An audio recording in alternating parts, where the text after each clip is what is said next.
Bonjour à tous et bienvenue à Every Nation Marseille. On est content que vous soyez là. On va passer un super bon moment dans la louange du Seigneur et j'espère que vous puissiez donner votre 110%. Vous savez qu'est-ce que ça veut dire 110%? Normalement, dans la communauté scientifique, on dit que 100%, ça c'est la totalité. Mais en fait, on sait bien que si on donne 100%, il y a toujours un petit peu plus qui peut arriver si on donne à Dieu. C'est-à-dire que si on donne toute notre énergie et toutes nos compétences et on met tout ce qu'on a et on demande Dieu d'ajouter un tout petit peu plus, il donne un autre 10%. Et ça, c'est ce que Dieu est digne. Dieu est digne de pas du 100%, mais 110% de notre énergie, notre focus, notre vie tous les jours. Mais surtout quand on se rassemble dans sa présence. Et on sait que Dieu va nous visiter aujourd'hui. Donc, rejoignez-nous avec un cri de joie, avec un chant de joie aujourd'hui pour Jésus-Christ, notre Sauveur, notre Seigneur et le Maître de tout l'univers. Amen. On y va, l'équipe.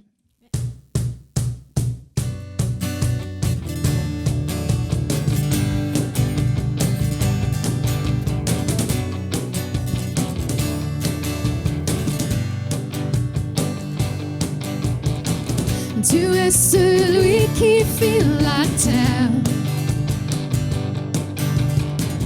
Ta voix forme tout l'univers. Tu es Dieu. Tu es Dieu. Tous les océans ne sont rien. Tu les rassembles dans ta main. Tu es Dieu. Tu es Dieu. Qui est comme toi? Nul n'est comme toi. À jamais tu règnes. À jamais tu es souverain. Tu es Dieu. À jamais tu m'aimes. À jamais tu es mon soutien. Tu es Dieu. Tu es Dieu. Tu es Dieu. Tu soutiens le cœur affligé. Tu délivres le condamné. Tu es Dieu. Tu es Dieu. Qui est comme toi, Jésus. Nul n'est comme toi. À jamais tu règnes. À jamais tu es souverain. Tu es Dieu.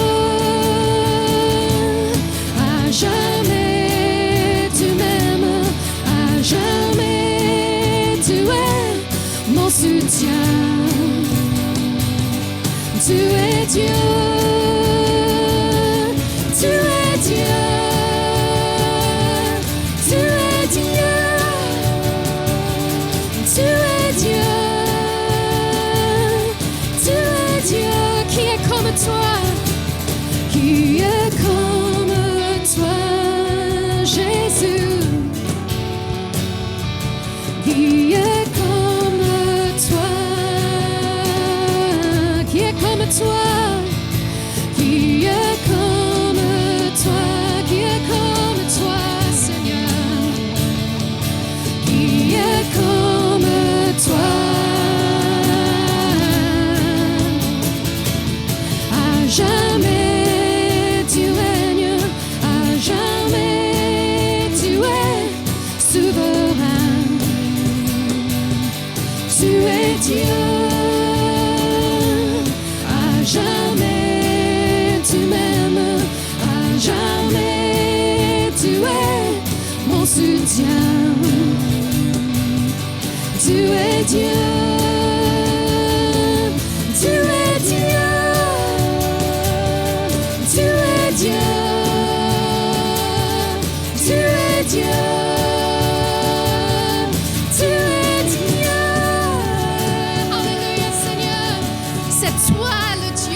Jésus, tu règnes aujourd'hui. Alléluia.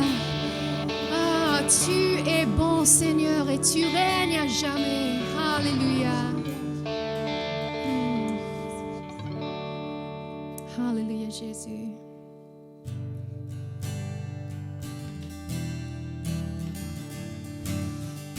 Merci, Seigneur, pour ta présence. Tu es merveilleux.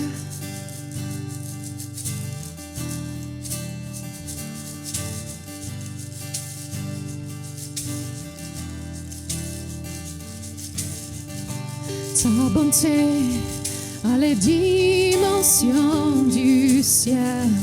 Ton amour pour moi est éternel.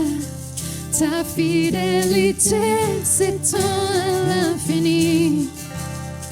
Et ta seule grâce a racheté ma vie. Oh, oh, oh, oh.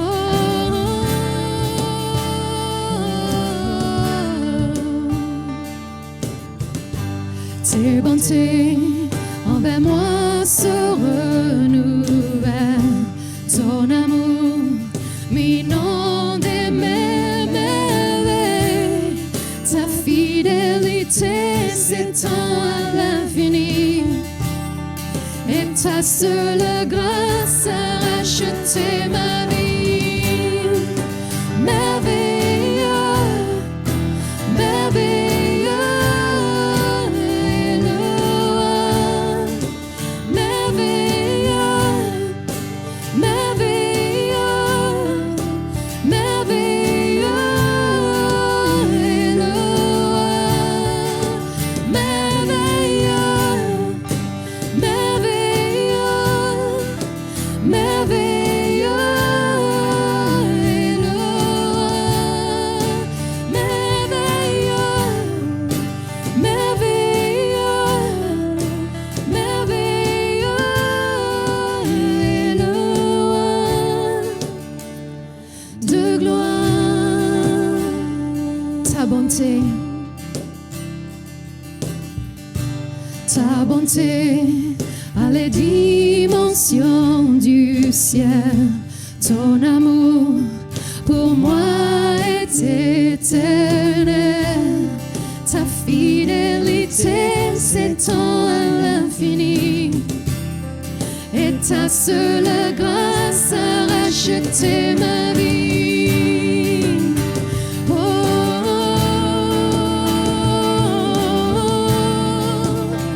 oh, oh. Tes bontés envers moi se renouvellent. Ton amour m'inonde des merveilles. Ta fidélité s'étend à l'infini. Et ta seule grâce a racheté ma vie.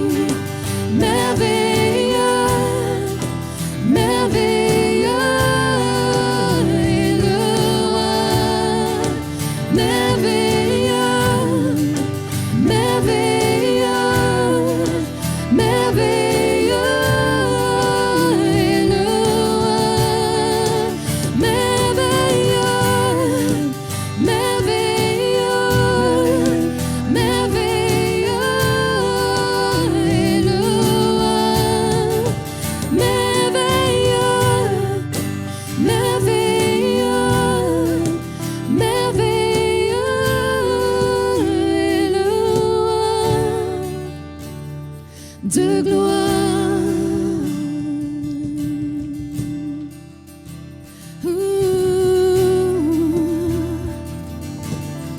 Tu es merveilleux, Seigneur.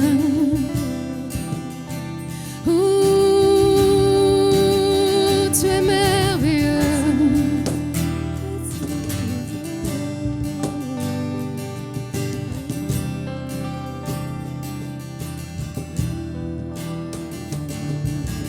La terre et les cieux entonnent ce chant de gloire.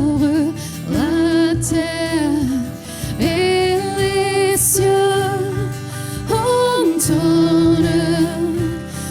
ce chant de gloire, la terre et les cieux entendent ce chant de gloire, la terre et les cieux entendent ce chant.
Ta gloire, Seigneur, couvre la terre. Ta gloire, Jésus.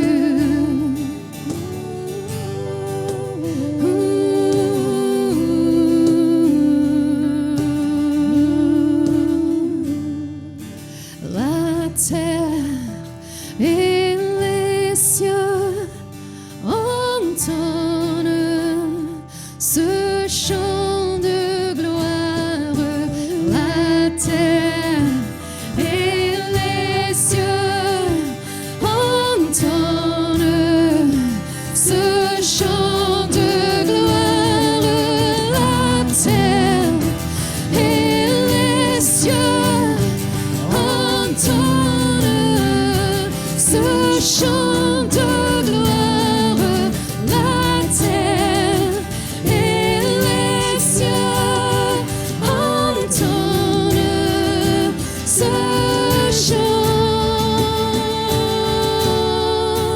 Merveilleux, merveilleux, merveilleux est le roi. Tu es merveilleux, merveilleux, merveilleux est le roi. Merveilleux, tu es merveilleux, merveilleux est le roi. Merveilleux, merveilleux, merveilleux est le roi de gloire. Le roi de gloire. Oh, tu es merveilleux, merveilleux. Oh, tu brilles, Jésus, comme le soleil. Oh, comme tu es beau, Jésus.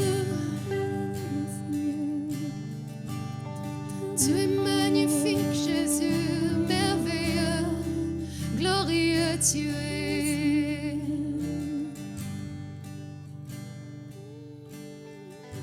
Alléluia, Seigneur, merci. Merci pour ta fidélité, Jésus. Quand tout autour de nous est pas stable, tu restes fidèle. Tu ne changes pas, Jésus.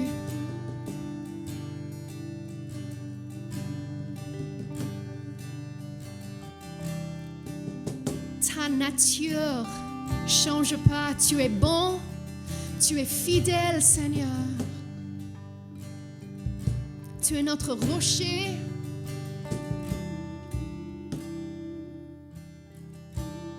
Alléluia, Jésus.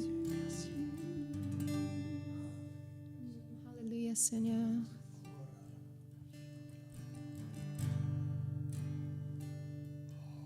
Quand je sonde l'univers, les astres que tu as créés, les océans, les mers, tout me révèle ta majesté. Alors mon âme veut s'écrier de tout mon cœur. Je veux chanter, oh Dieu, tu es infiniment grand, éternel puissant, roi majestueux. Oh Dieu, tu es infiniment grand, éternel puissant, roi majestueux.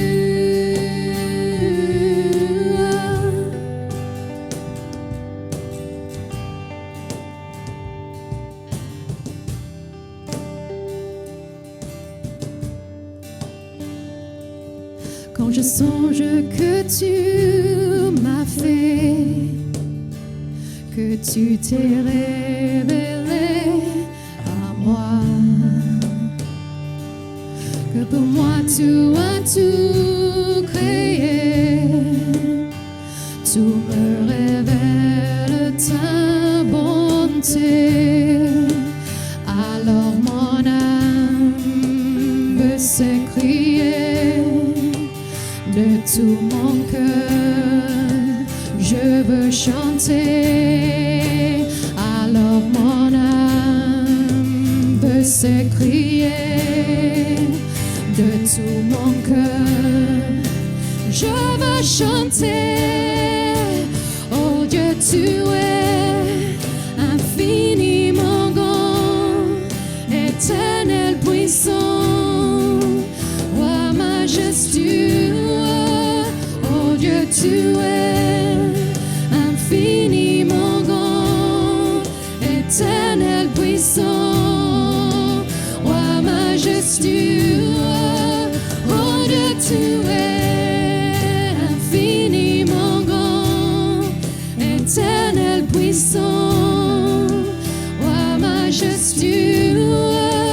Oh Dieu, tu es infiniment grand, éternel puissant, roi majestueux.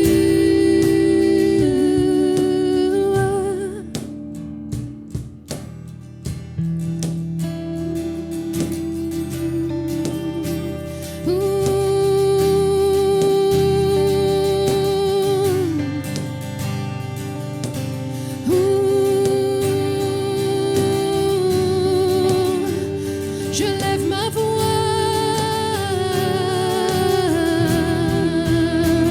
oh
tu es infiniment grand, éternel puissant, roi majestueux.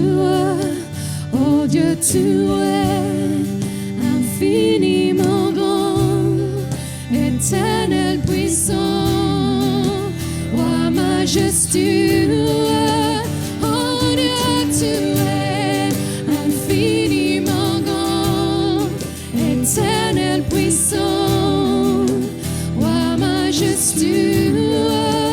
Oh Dieu, tu es infiniment grand, éternel puissant, roi majestueux. Oh, tu es bon, Seigneur Jésus. Nous t'adorons ce matin, Jésus. Oh, nous t'adorons, Jésus. Prends ta place au milieu de nous. Sois élevé, sois glorifié. Oh Jésus.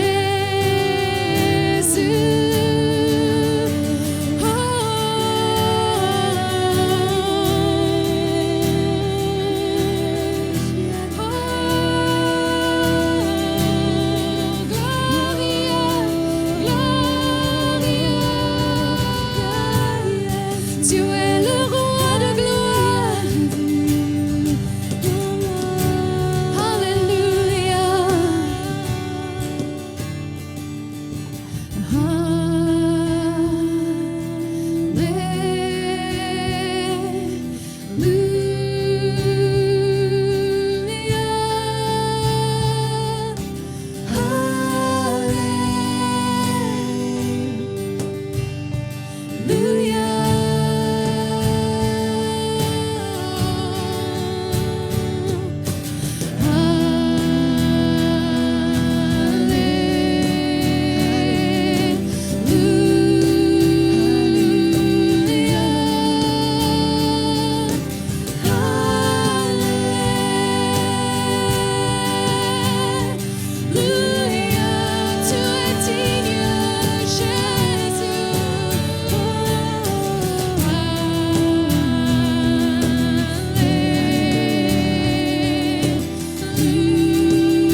Comme tu es digne, Jésus. Comme tu es digne, Jésus.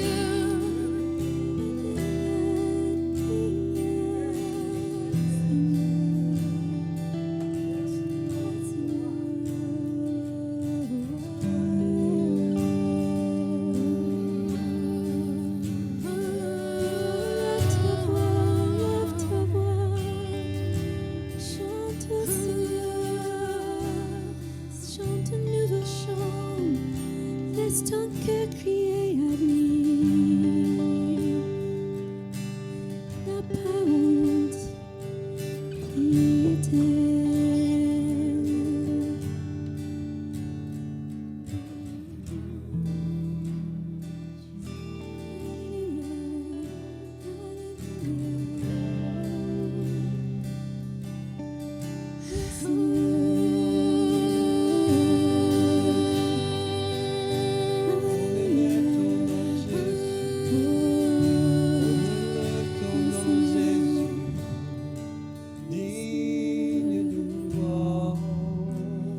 Jésus, digne de louange, on élève nos voix. À toi, Seigneur, soit la gloire, sois exalté,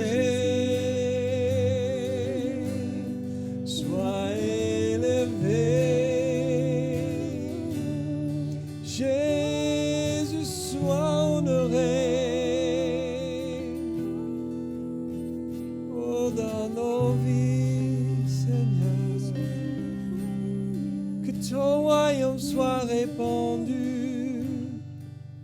partout dans le monde aujourd'hui.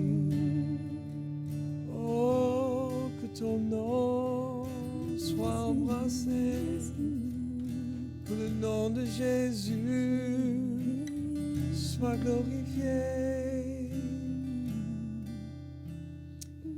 Oh, Jésus, touche nos cœurs aujourd'hui.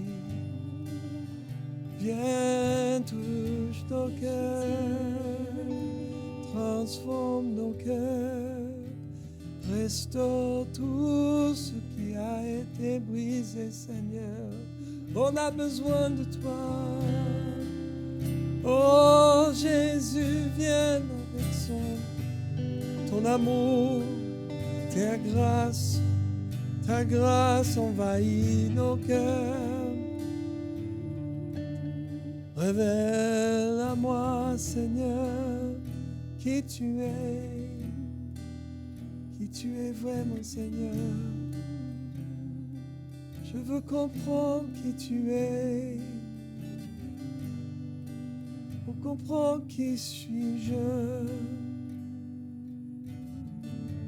Oh Seigneur, que ton identité soit révélée dans mon cœur. Oh Alléluia Seigneur, tout ce que tu as créé dans tout l'univers, c'est une réflexion de ta gloire. Et quand on dézoome, on voit la grandeur de ta création.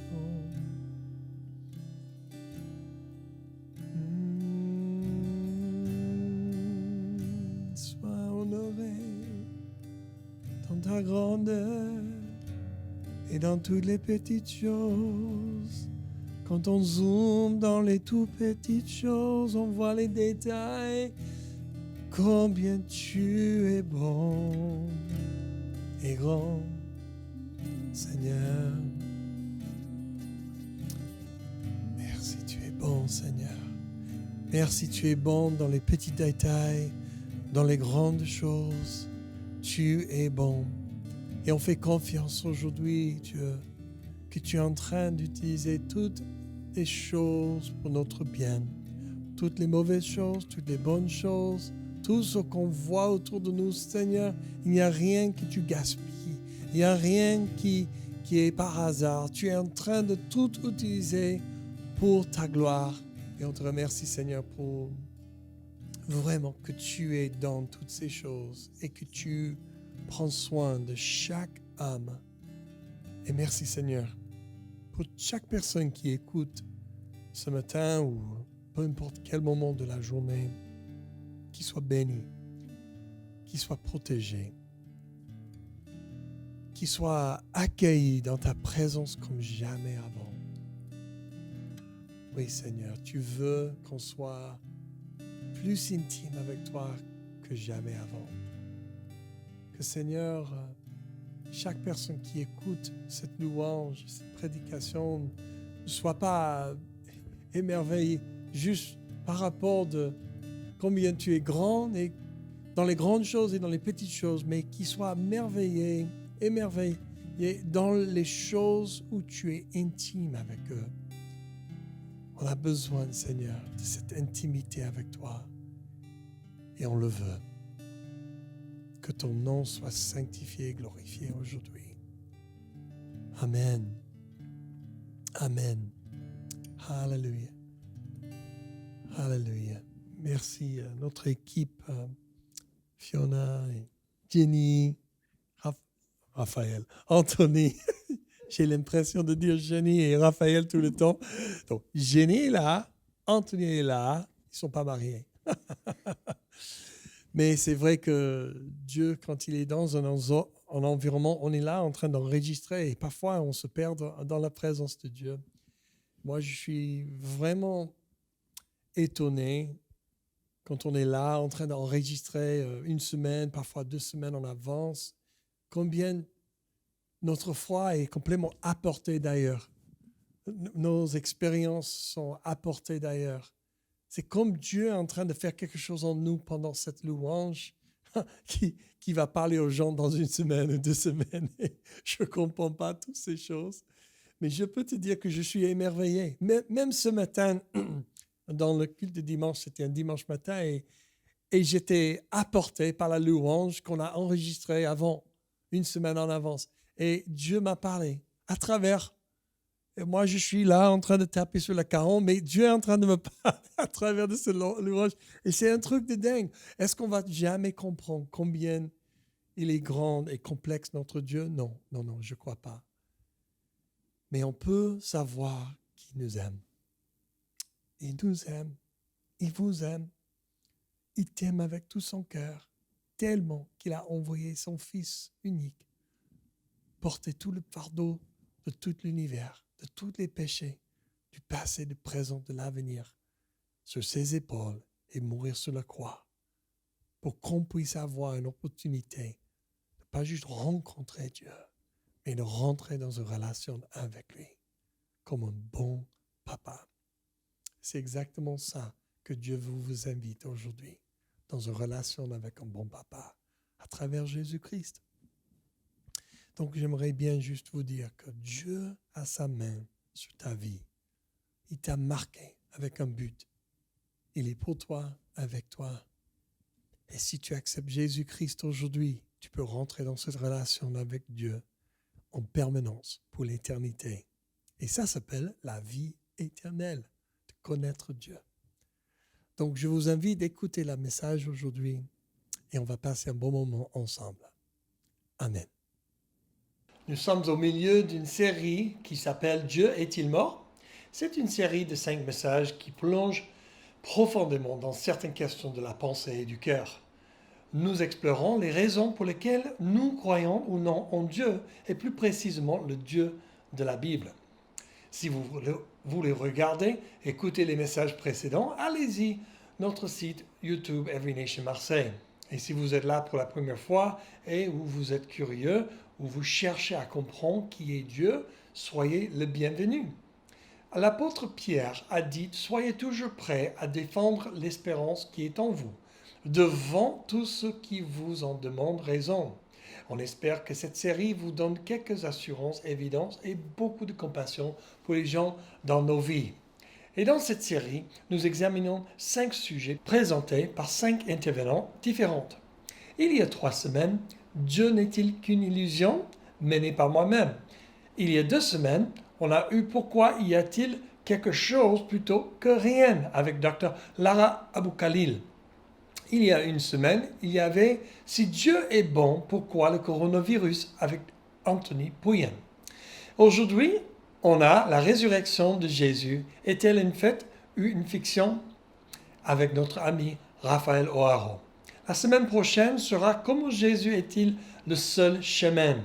Avec notre pasteur exécutif Théa Pouyen. Restons ouverts d'esprit et essayez d'apprendre quelque chose de nouveau aujourd'hui. Maintenant, voici Raphaël O'Haro sur le sujet la résurrection de Jésus. Est-elle un fait ou une fiction?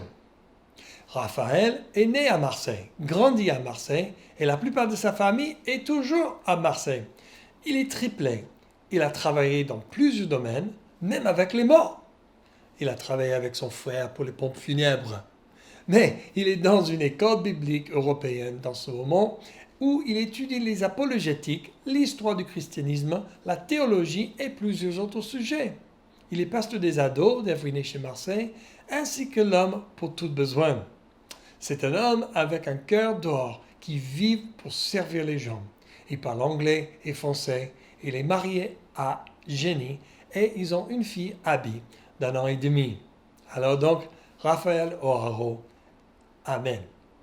Bonjour tout le monde, bienvenue à une église pour tous, Every Nation Marseille. L'évangile n'est pas mon histoire, mais celle de Dieu, celle de la rédemption, du travail de l'incarnation de Jésus. Mon histoire va t'intéresser peut-être, et j'espère t'aider en sachant que seul Jésus sauve. Aujourd'hui, je vais vous parler de notre 4e partie de notre série « Dieu est-il mort ?» La résurrection de Jésus est-elle un fait ou une fiction? Certains parmi vous vont me dire, ce n'est pas une question importante. Certains diraient, mais je peux croire en Dieu et ne pas croire en la résurrection. Non, ce n'est pas possible. Par exemple, je suis français et je veux être anglais car j'aime ce pays. Je vais au bureau de l'immigration et demande mon passeport. Personne ne me donnera ce passeport si je dis je respecte toute la constitution anglaise sauf le fait de conduire à gauche. Il y a un standard à avoir pour avoir la citoyenneté anglaise. On ne s'auto-proclame pas anglais comme ça. Tout le monde comprend ce principe naturel pour la citoyenneté, mais bizarrement, on a du mal à comprendre lorsqu'il s'agit d'un citoyen du ciel. À chaque fois que tu écris quelque chose sur ton agenda, tu reconnais la vie de Jésus. Vous allez me dire, mais comment ça? Notre calendrier est divisé en deux parties, avant et après Jésus. Même si tu emploies le terme notre ère, avant notre ère, tu fais référence à Jésus-Christ. Est-ce que la résurrection de Jésus est un fait ou une illusion? Dans ce message, on va regarder deux choses. Premièrement, pourquoi cela est si important, savoir si c'est un fait ou une illusion. Le christianisme a un bouton d'autodestruction. Tout repose sur un événement. Si tu peux prouver que cet événement est faux, tu peux rayer de l'histoire cette croyance. Cet événement est la résurrection de Jésus. La source de la chrétienté est la Bible. Il y a une lettre qui a été écrite à des Grecs croyant dans la ville de Corinthe après 25 ans que Jésus ait été exécuté. L'apôtre Paul en est l'auteur et il adresse cette lettre car il voit qu'il y a des problèmes parmi les croyants et en particulier à propos de leur croyance et de la résurrection de Jésus. On peut lire dans 1 Corinthiens 15 versets 3 à 4 « Je vous ai transmis avant tout le message que j'avais moi aussi reçu. Christ est mort pour nos péchés, conformément aux Écritures. Il a été enseveli et il est ressuscité le troisième jour, conformément aux Écritures. » À la fin de ce passage, on lit « conformément aux Écritures ». Cela fait référence aux Juifs qui ont écrit la loi et des prophètes des centaines d'années avant que Jésus ne soit né. Ils ont prévu ces événements avec plein de détails. Comment il va arriver, comment il va naître, grandir. Il parle même de sa mort. Dans Isaïe 53, 750 ans avant Jésus, Jésus sera crucifié et se relèvera de la mort. Dans le psaume 22, 1000 ans avant Jésus, David n'a jamais vu une crucifixion car ce sont les Romains qui ont créé la croix. Toujours dans le psaume 22, décrit dans les moindres détails la crucifixion et le ressenti de Jésus. Les mains percées, la bouche sèche, les douleurs, les personnes se moquent de lui, on lui vole ses habits, on vend ses habits. Jésus sera entouré de païens qui sont les Romains. Tout s'est accompli. Comment est-ce possible? À moins qu'il y ait un Dieu puissant, hors du temps et d'espace, qui soit impliqué. Jésus est mort pour nos péchés, c'est écrit dans la Bible. Si le péché n'existe pas, pourquoi je devrais être une bonne personne?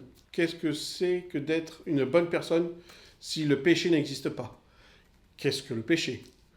Pour le comprendre, voici une illustration. Pensez à une voiture épave, rouillée, cabossée, le moteur ne tourne plus. Elle n'a pas toujours été dans cet état. Au départ, elle était comme neuve et parfaite, comme son designer l'a voulu. C'est exactement la même chose que ce que Dieu a créé avec Adam et Ève. Mais le péché, qui est la désobéissance à Dieu, est venu dans le monde et a tout détruit. Il a corrompu les cœurs. Nous avons été créés dans ce monde défectueux, donc nous ne sommes pas parfaits. Nous sommes responsables de nos péchés, on est redevables. Jésus est mort pour notre restauration. Il est capable, il est parfait, il est venu apporter son royaume sur la terre. C'est ce que Paul enseigne. Or, si Christ n'est pas ressuscité, votre foi est inutile. Vous êtes encore dans vos péchés.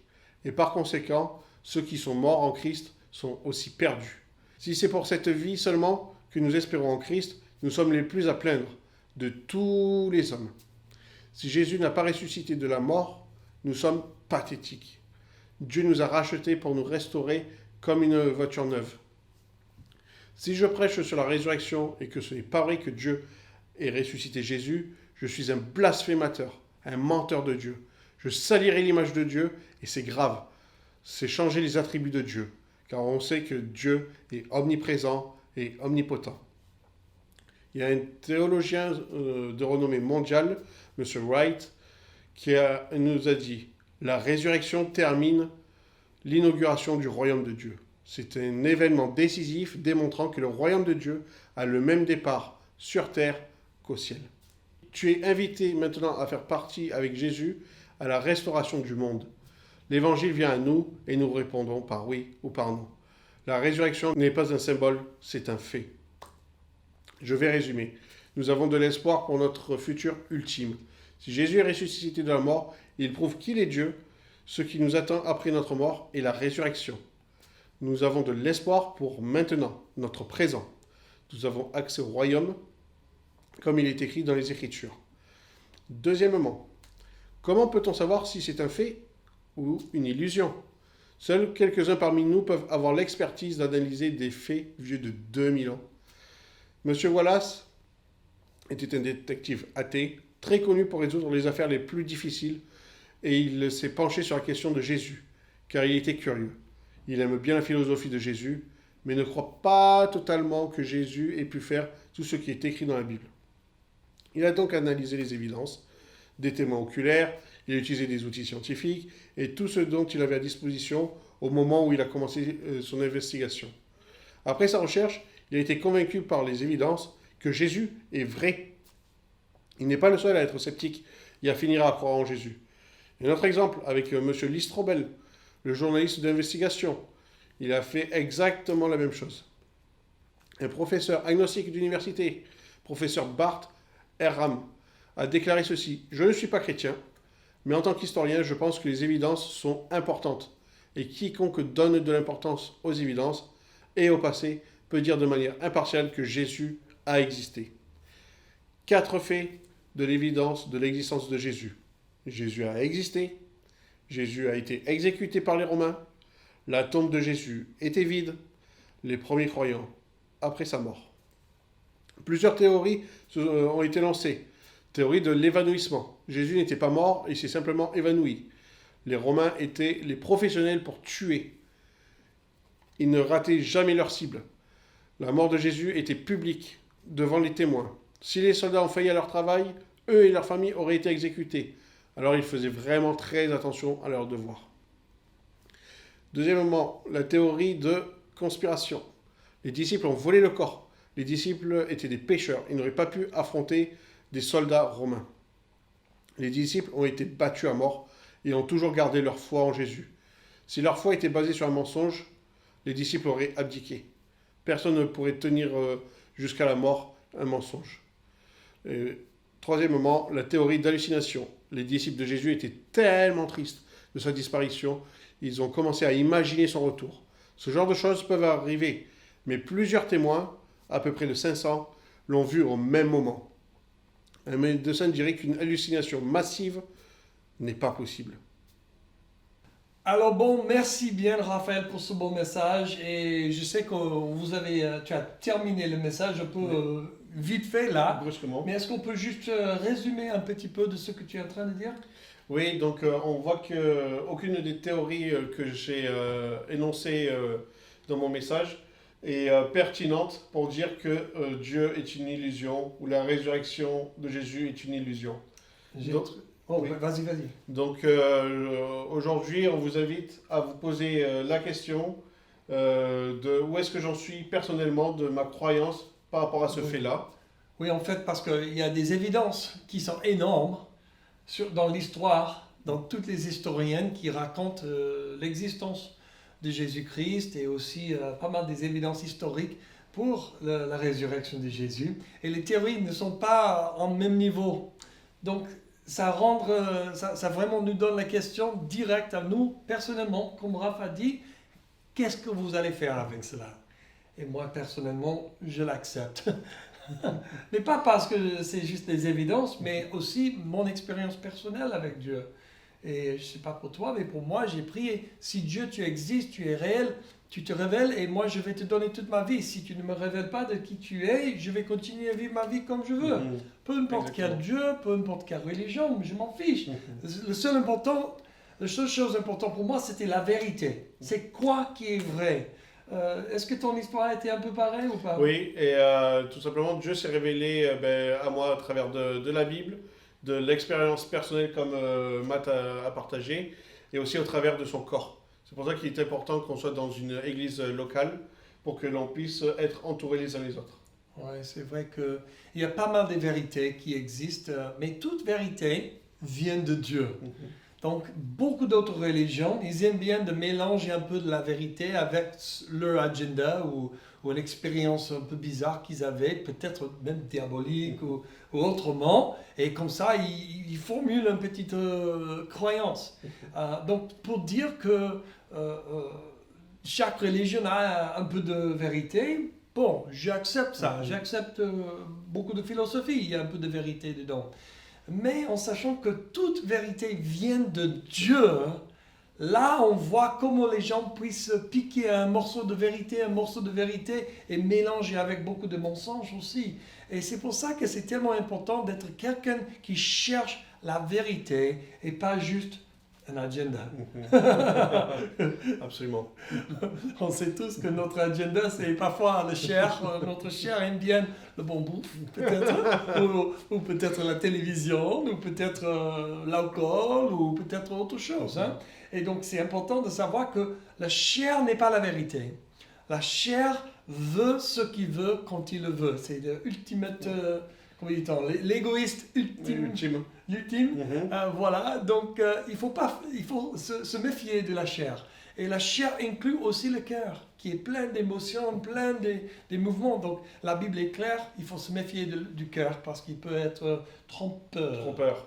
Donc c'est important de savoir que en fait, l'Esprit de Dieu veut révéler des choses à nous.